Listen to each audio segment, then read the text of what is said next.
Hello mga ka-chubby, good morning! So ayan, nandito naman ako para may ibibida sa inyo dahil ako si Inderica Bida-Bida, si Inderica na maganda, si Inderica na sexy, si Inderica na mabango, si Inderica na masikip, at si Inderica na virgin! So ayan guys, since uso na ngayon sa ibang bansa ang parang tagsibol na kasi ngayon sa Amerika at sa Korea and then sa Japan. So dito naman sa Pilipinas meron din nakapapakita sa inyo kasi doon sa Amerika is doon yung nila napakagandang tourist nila destination nila, or yung mga puno nila bulaklak na tagsibol nila is yung cherry blossom talaga. So ayan ang pinakasikat.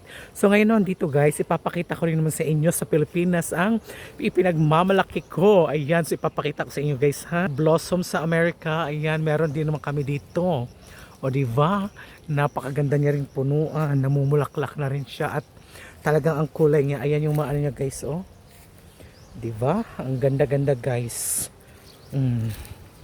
So ayan, yellow na yellow ang kanyang puno. Diba? Anong masisay nyo? Diba? Ang ganda niya guys. Oh. Lalapit ako ng konti guys. So ayan, kung may cherry blossom sa Amerika, meron din naman tayo dito sa Pilipinas. Hindi ko lang alam guys kung anong klaseng punuan ito. So ayan, talagang siya, yellow na yellow. Lahat ng mga dahon niya is naglagas na, yung parang nag-change na siya. So ayan, tapos mabango din yung bulaklak niya guys. Ito yung punuan niya guys, oh. Yan, mga idols, mga sisi ko.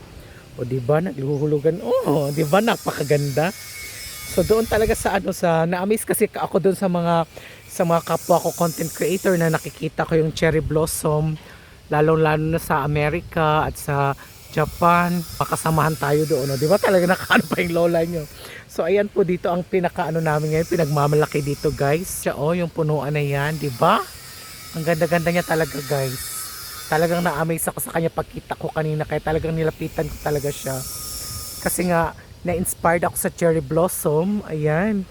Dahil wala naman ako sa ibang bansa, kaya ito na lang guys. So ito yung bulaklak niya guys, oh. Ayan, ito yung bulaklak na nanghulog. Yan, di ba napakaganda guys? Parang ako ang ina ng kagubatan, o di ba? So ito muna ang ating latest ngayon for today's video, mga kachabi kong minamahal sa aking mga sisi loves at mga lodi loves. So ayan po yung punuan niya guys. Ayan, super ganda niya talaga guys. O, para ako ang reyna ng kagubatan. So diba, ang ganda. Ayan muna ang aking ibibida sa inyo mga kachabi, dahil ako si Inderica na bida-bida. So ayan, kung may cherry blossom, hindi ko rin naman alam kung anong pangalan nito.